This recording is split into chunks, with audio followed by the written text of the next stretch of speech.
Olá pessoal, tudo bem com vocês? Bom dia, boa tarde, boa noite, dependendo do horário que você vê esse vídeo, né?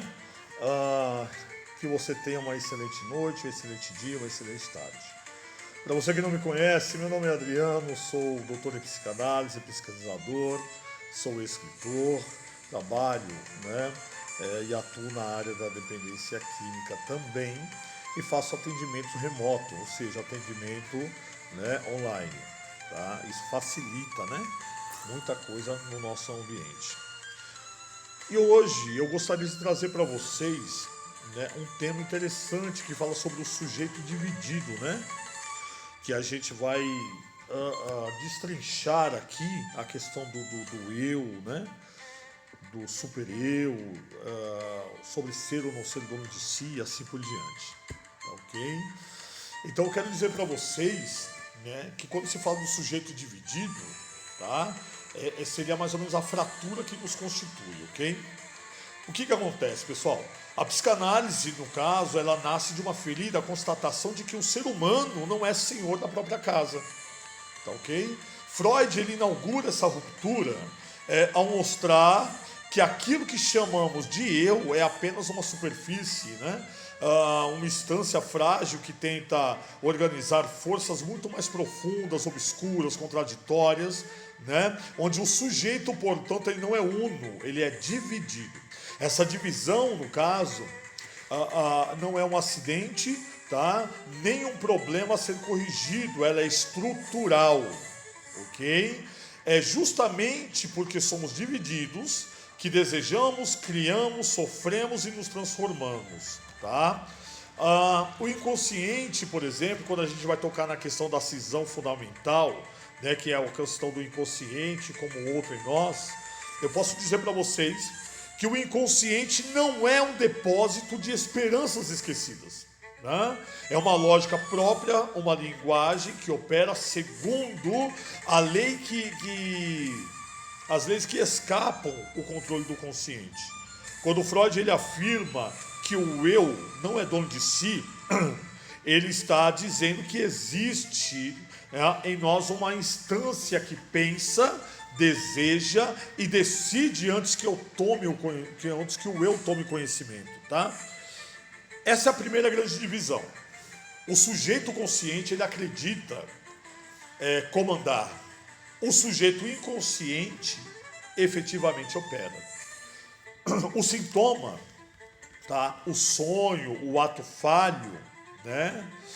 Todos são manifestações dessa fratura. Eles revelam que há algo que em nós insiste, que retorna, que fala apesar de nós. Lacan, por exemplo, ele radicaliza, né, o sujeito como um efeito de linguagem, por exemplo. Como Lacan, a divisão ganha outra profundidade, ou seja, o sujeito não é apenas dividido entre consciente e inconsciente, ele é dividido pela própria linguagem. Ao entrar na linguagem, o ser humano ele perde algo, uma completude imaginária e passa a existir como falta. Então o sujeito é, portanto, um efeito do significante, né? Sempre deslocado, sempre incompleto, tá? E essa incompletude não é um defeito, é o que nos move. Desejamos porque nos falta, tá? Falamos porque não conseguimos dizer tudo. Amamos porque nunca possuímos o outro por inteiro. Então a divisão é o motor da vida psíquica, tá? Se eu fosse falar, por exemplo, sobre o eu nesse aparato todo, né? Eu colocaria assim o eu como uma ficção necessária, porque o eu, essa voz que diz eu sou assim, é uma construção imaginária. Ele tenta costurar uma divisão, criar uma narrativa coerente, dar unidade ao que é estruturalmente fragmentado. Mas essa unidade ela é sempre precária, basta um conflito, uma perda, um trauma para que a costura se rompa e o sujeito se conforte com a própria estranheza, tá? Se confronte com a própria estranheza, né? Ele vai se confrontar com essa estranheza. É neste ponto que a psicanálise, né, se torna tão poderosa. Por quê? Porque ela não promete restaurar uma unidade perdida, tá? Ela vai permitir que o sujeito se responsabilize por sua divisão, que a reconheça e a habite, tá? Se a gente pegar o sujeito dividido na vida contemporânea, nos dias, né?